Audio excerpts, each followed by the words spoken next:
Getting caught down the leg side, it's a disgusting and terrible and unlucky way to be dismissed, right? I used to call it getting sodomized down the leg side because it kind of happens behind your back and no one seems all that happy with it, right? It's a really weird thing. And if you go back to Headingley, obviously there is no doubt that England believe that Sai Sudharsan has this issue with the balls being bowled down the leg side. And so far, they've convinced me he has an issue. In fact, if you look at the ball that he gets an edge to at Headingley, his head is on off stump and the ball is just miles, and I do mean miles down the leg side at that stage. And yet he's still getting an edge on it. And of course, it goes through and is caught by Jamie Smith.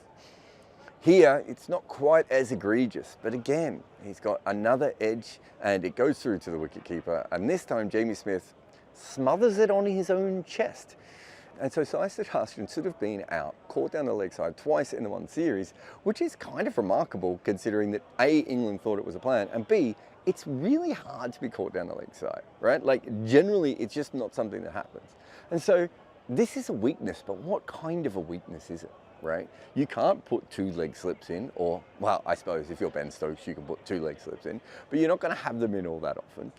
It's really hard to sort of cover that area, and you're bowling a lot of dribble and wasting the ball by trying to do it. So it's a weakness, and it's something that occasionally teams might just think it's worth squirting one down there and seeing what happens. But it's not a normal test match weakness, is it? For Sai Sudharsan to be a successful or not test match player, it's probably not going to come down to him occasionally tickling the ball down the leg side. Ross Taylor couldn't see at night or when the clouds were in. Eventually he had to see an eye specialist who would fix his eyesight. In the 2 years before the change, he still averaged more than 50 in international cricket. The top level of batting talent can basically see in the dark. That is who we are talking about in our new book, The Art of Batting. Head over and order your copy today.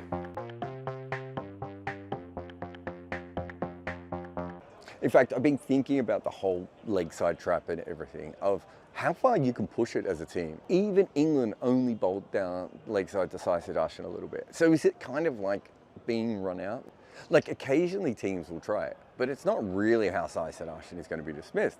What's interesting is that England found this from limited amount of data. Maybe it might have even been, people who were involved with him in the nets, because there really isn't a lot of first-class information about Sai Sudharsan available to people. And they've come up with this plan, right? But because it's not completely a sustainable plan, it's something that you can do on occasion and hope for the best. You wonder how it's going to work long term. But what it does tell us is that right at the moment, we don't know that much about Sai Sudharsan, the first-class player. You're talking about someone who made his debut in the IPL before he even played in first-class cricket. And so he's learning how to play at this level. He doesn't even average 40 in the first-class game. So it's new to him and it's new to the bowlers, right? And so you can understand why England has had this success with this weird form of attack. But there was something else that I saw with watching Sai Sudharsan today where I thought this is actually where teams are going to start to bowl to him a lot more. Because Sai Sudharsan kind of has two pull shots. When we talk about pull shots in Test cricket and we talk about hook shots, there's a bit of natural overlap, right? There isn't actually that much difference between the two of them. We kind of interchangeably use them. But there was a point at which Jofra Archer was bowling to Sai Sudharsan and he had a short leg, two catches about 40 metres away from the bat, and a fine leg. And they went for a short ball, and like many balls today, it just sort of got lost in the gloom a little bit, and no fielder saw it, and I think it went over, Zach Crawley said, and it went for 4. But the minute I saw this, I was like, he was not in control of this shot. The next over, of course, because it's Ben Stokes, he's changed the field again, and they're not worried about the short ball as much. But when they bowled it from the other end, Shubman Gill looked in complete control. So what's the difference? I think the real difference with him is if he can get out in front of his body and extend his arms, he can hit the pull shot through mid-wicket. And he plays that sort of Shubman Gill-like shot, right? Where it's imperial, right? It's such a beautiful cricket shot to watch him play. But when the ball's more at his body, he gets a little bit more cramped or he tries to play up and under. And the up and under was the one that he went over Crawley. And then in the overs after that, it's just these really muscular, controlled pull shots and he's fine. But there's no doubt that England kept this in their mind and they went back. Remember, he was almost caught at leg slip to a short ball later, and that leg slip was probably there for the original plan, not even the short ball plan. And then eventually he was caught with the short ball. It's really early. I don't want to say he's got trouble with the short ball because he played some of the best ball shots you will ever see today. But this is something he's going to have to develop. This is the exciting time for a young, talented player. And we're seeing a similar thing with Jaiswal, right? Where Jaiswal is coming up against a method he's never come up against. And today he worked his way through it. But the more interesting thing here is how Sai Sudharsan is going to play short balls from here on in. Because this pitch has a little bit of pace and bounce, but it's not crazy and it's not scary. And he's going out hooking or pulling already, right? He's going to face an awful lot more of that because Test cricket has completely changed, and the amount of short balls and bounces and body blows and everything that all players have to take now is nothing like any other era in the history of the game.